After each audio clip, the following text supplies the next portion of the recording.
नमस्कार police control room Baleshwar.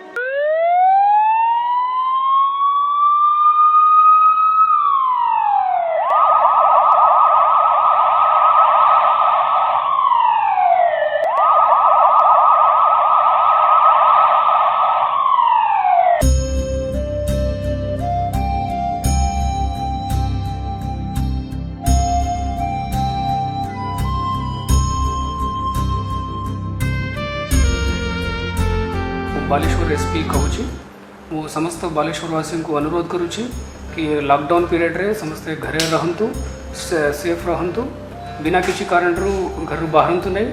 If for emergency reason यदि घर बाहर जाऊँच तो निश्चय मास्क पिंधिकी ही जातु।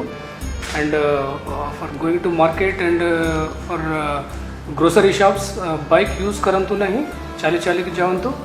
एंड जो मोर अनुरोध सबू जो grocery shops and essential commodity shops को से समस्ते सोशल डिस्टेंसिंग मेंटेन करेंगे। और यदि कोई दुकान यदि सोशल डिस्टेंसिंग मेंटेन करूँ नहीं तो हमें से दुकान के अगेंस्ट स्ट्रिक्ट एक्शन नेबो और दुकान भी सीज हो एंड अरेस्ट भी करूँ। बालेश्वर पुलिस प्रशासन तरफ बालेश्वर जनसाधारण को अनुरोध कराऊँगी जे आमको समस्ते कोरोना को मुकाबला करने को पड़ो।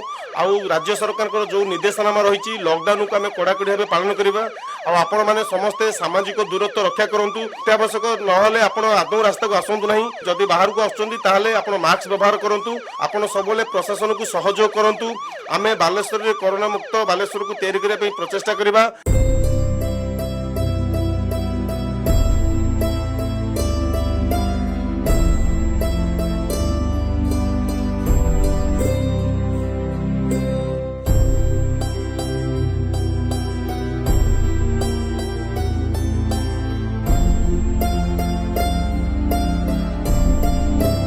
वर्तमान सारा विश्व में कोरोना महामारी भयावहता विषय में समस्ते जानते। वर्तमान केवल यार कौन स्पेसिफिक ड्रग्स ना आपण मानक आम अनुरोध करुचु यार केवल जहाँ आम करवा प्रिकसनारी मेजर्स उपर आम या दूरे रही पार। वर्तमान सोशल डिस्टेंसिंग आ गहली न करवा, घर न बाहर, एसेंशियल कमोडिटी केवल आम घर बाहर कौन प्रकार भिड़ जगह को न जावा यही सब आम आपण मानक अनुरोध करुचु।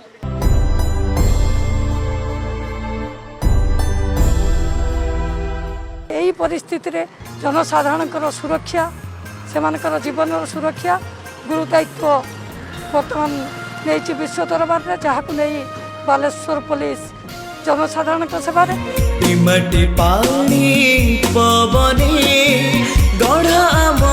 शरीर भाषा जीवन चिर सहचर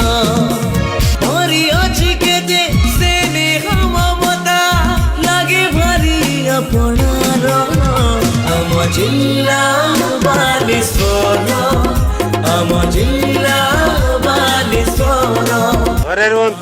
सुरक्षित रुहतु, व्यवहार करंतु, सामाजिक दूरत्व बजाय रखंतु। अरे पिला छुआ कथा चिंता करंतु।